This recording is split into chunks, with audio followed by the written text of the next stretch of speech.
हरिओम. सद्गुरु मालती आई की जय.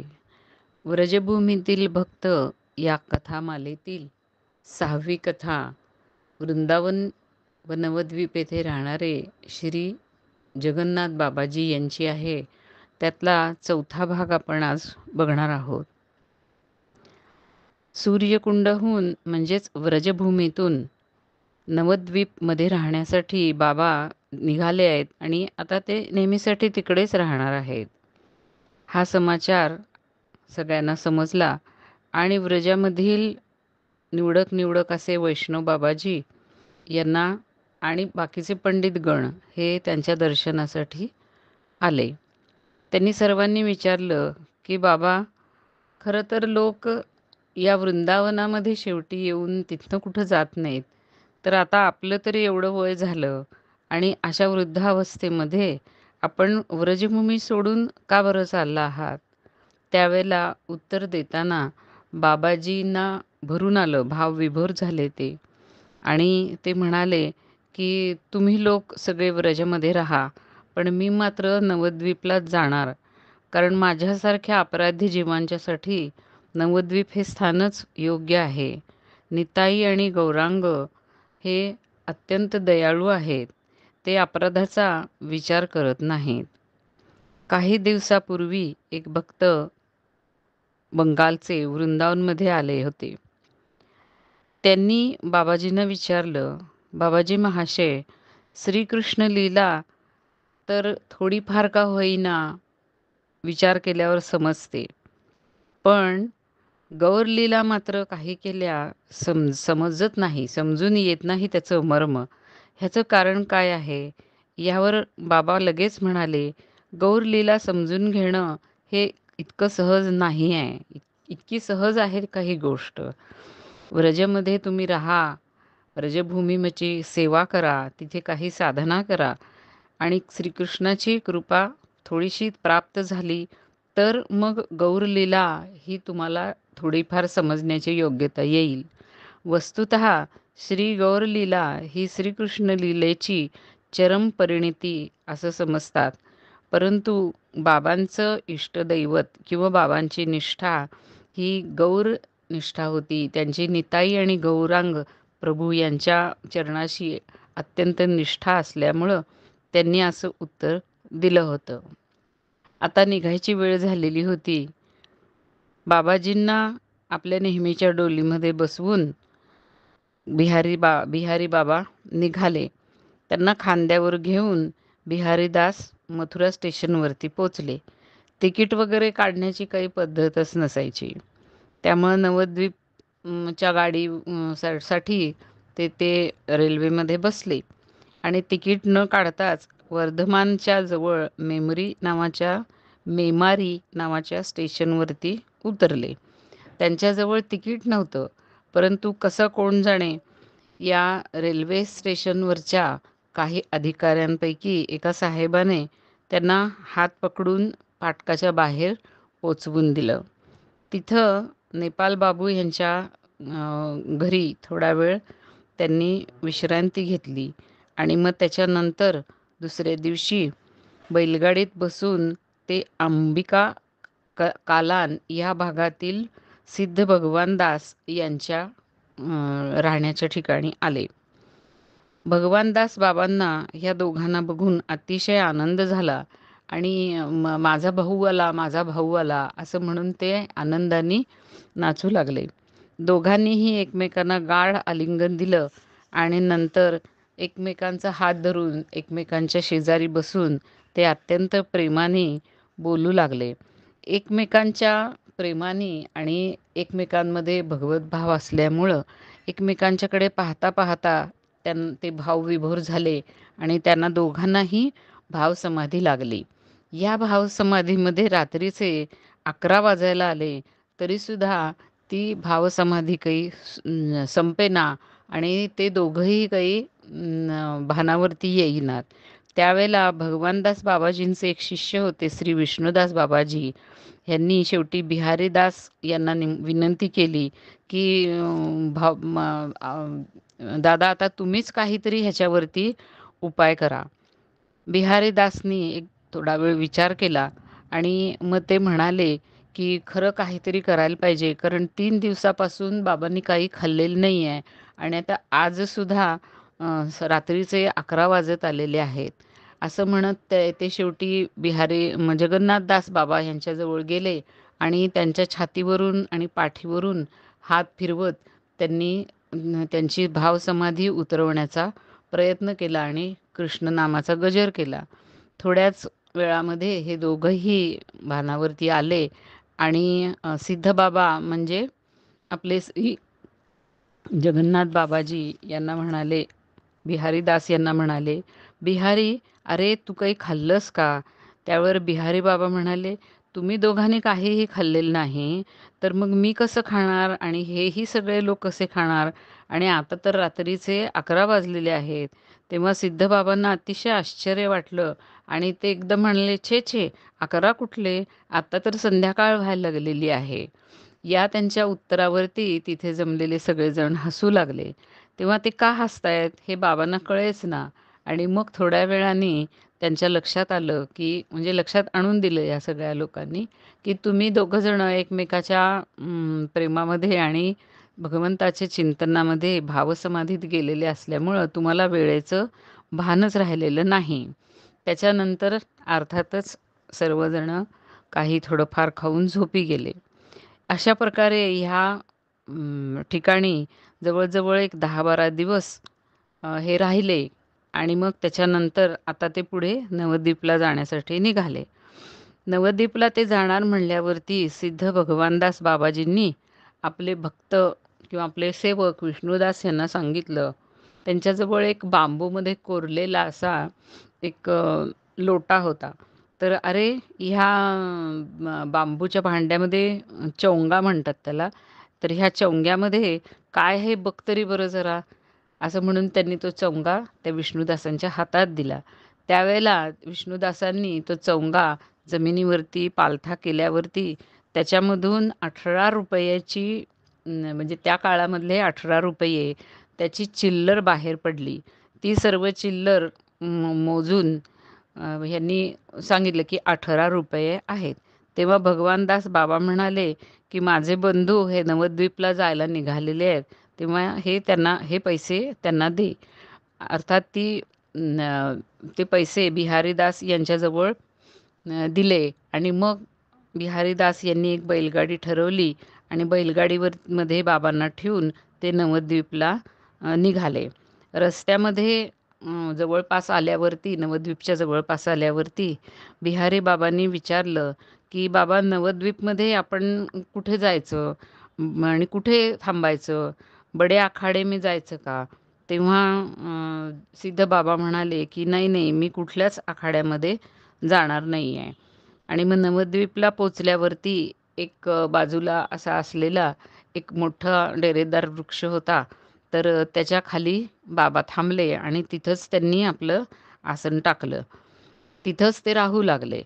पुढे बिहारीदास बाबा यांनी श्री केदारनाथ दत्त भक्त विनोद यांच्या मदतीने बाकी काही लोकांच्याकडून भिक्षा मागून तिथं एक छोटीशी जमीन खरेदी केली आणि त्या जमिनीमध्ये 2 झोपड्या बांधल्या. तिथे ते बाबांना घेऊन राहू लागले आणि बाबांची सेवा करू लागले. काही दिवसानंतर सिद्धबाबा तिथं आलेले आहेत ही बातमी राजर्षी बनमाली रायबहादूर यांच्या कानावर गेली आणि त्यांनी तिथे त्यांना 3 चांगल्या मोठ्या आणि पक्क्या खोल्या बांधून दिल्या आणि त्याच्या भोवतीने भिंतीचं कंपाऊंडसुद्धा घालून घेतलं. आता अशा प्रकारे हे सिद्धबाबा हे त्या ठिकाणी आपल्या वयाच्या 147व्या वर्षापर्यंत तिथे राहिले. तर त्यांच्या आश्रमामध्ये एक केली कदंब नावाचा झाड होतं. म्हणजे ते कदंबाचा एक प्रकार आहे तो. केलिक कदंब असं म्हणतात त्याला. तर त्याच्या खाली बसून ते नेहमी भजन करायचे. आता बाबांनी आपला देह सोडण्याचा निश्चय केलेला होता. एक दिवस त्यांनी सिद्धबाबांना आपल्याजवळ बोलावलं आणि त्यांना म्हणाले, बिहारी बाबांना आपल्याजवळ बोलावलं आणि म्हणाले, "बिहारी, तू माझी खूप सेवा केलीस, पण मी मात्र तुझ्यासाठी काहीही करू शकलो नाही. तर आता तुला एक 4-5 गाड्या भरून धन देतो." बिहारी बाबांना धनाची कधीच अपेक्षा नव्हती. परंतु तरीही ते गमतीने म्हणाले, की "तुमच्याजवळ तर ₹1 सुद्धा नाही आणि तुम्ही 4-5 गाड्या धन मला कसं काय बरं देणार?" त्यावरती त्यावरती सिद्ध बाबा म्हणाले, की "अरे, आता हा देह लवकरच मी सोडून जाणार आहे आणि त्याच्या आधी मला न्यायला महाप्रभू जेव्हा येतील, त्यावेळेला मी त्यांना सांगून तुझ्यासाठी ते धन पाठवून देईन." आणि मग पुन्हा बिहारीकडे पाहत म्हणाले, की "अच्छा, पण तू एक सांग बरं, तुला धन हवं आहे, की मी हवा आहे?" बिहारी पटकन म्हणाले, "मला तर तुम्हीच हवे आहात. ते धनाचं मी काय करणार?" तेव्हा सिद्धबाबा प्रसन्न होऊन म्हणाले, "वाह! वाह! खूप छान. पण एक आहे, मला जर घेतलंस किंवा माझी जर निवड केलीस, तर धन मिळणार नाही. हां, पण तुला असं काही कुठली गोष्टीची कमतरता वाटणार नाही. तू 100 वर्ष जगशील. नंतर नेहमी नाम घेत राहा आणि नावाला कधीही विसरू नको.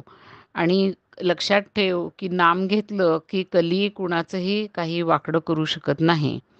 बिहारीदास बाबांना सिद्धबाबांनी आणखीनही काही मूल्यवान उपदेश त्यावेळेला केले. त्यात एकदा ते असं म्हणाले, की "हे बघ बिहारी, कुठल्याही आखाड्यामध्ये आमंत्रणाचं जेवण खायला जायचं नाही." आणि त्यावेळेला बिहारीनी त्याचं कारण विचारलं. तेव्हा ते म्हणाले, की "अरे, ज्याला खरं परमेश्वराची प्राप्ती हवी आहे, त्यांनी आपला शक्तिसंचय करायचा असतो. म्हणून त्यानं स्त्रीसंग तर कधी करायचाच नसतो. पण स्त्रीसंग करणाऱ्या संगीचाही संग करायचा नाही आणि त्या संगीच्या संगीचाही संग करायचा नाही.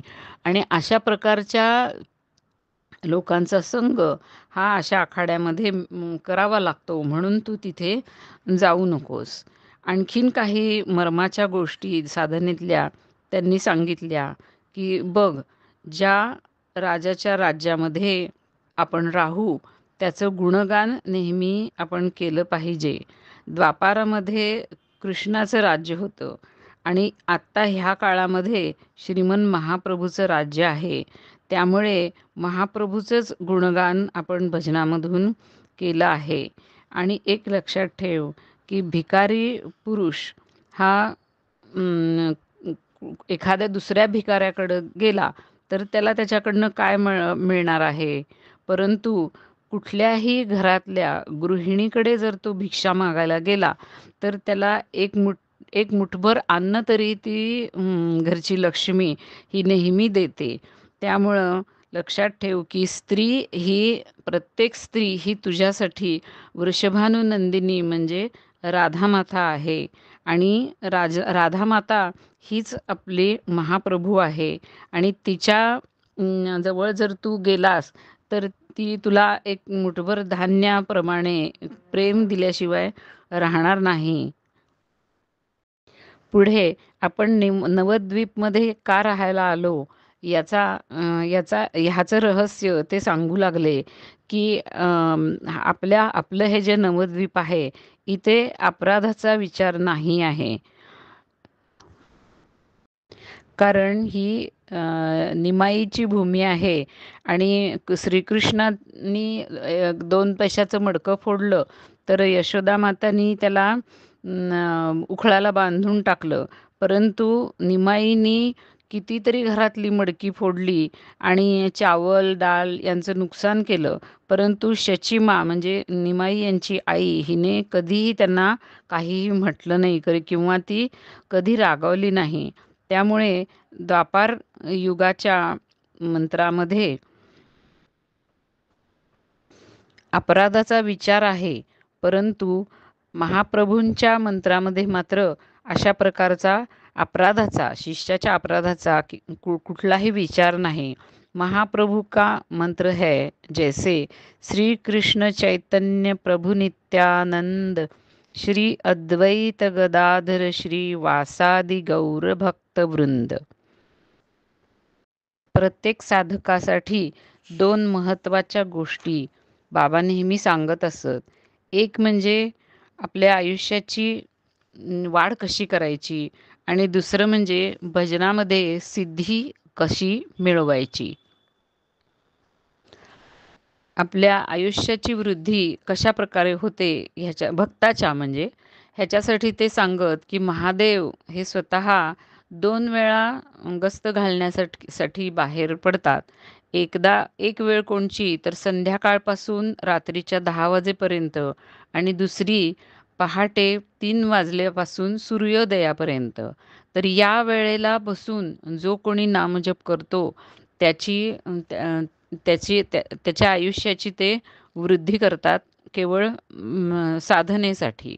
भजनामध्ये सिद्धी मिळवण्यासाठीच्या उपायाबद्दल ते सांगायचे, की एक नियम करून त्या नियमानुसार त्या वेळेला आणि त्या पद्धतीने नाम घेतलं पाहिजे आणि भजन केलं पाहिजे. मग सिद्धी मिळते. नियमाचं पालन अगदी दृढतेने झालं पाहिजे. नियम तुम्ही छोटा करा, पण अगदी प्राण गेले तरीसुद्धा त्या नियमाचं रक्षण केलं पाहिजे. त्या नियमावरती भजन आणि नाम हे झालं पाहिजे. अशा प्रकाराने कंबर बांधून जो दृढतेने नामजप करतो, त्याला भजनामध्ये अवश्य सिद्धी मिळते.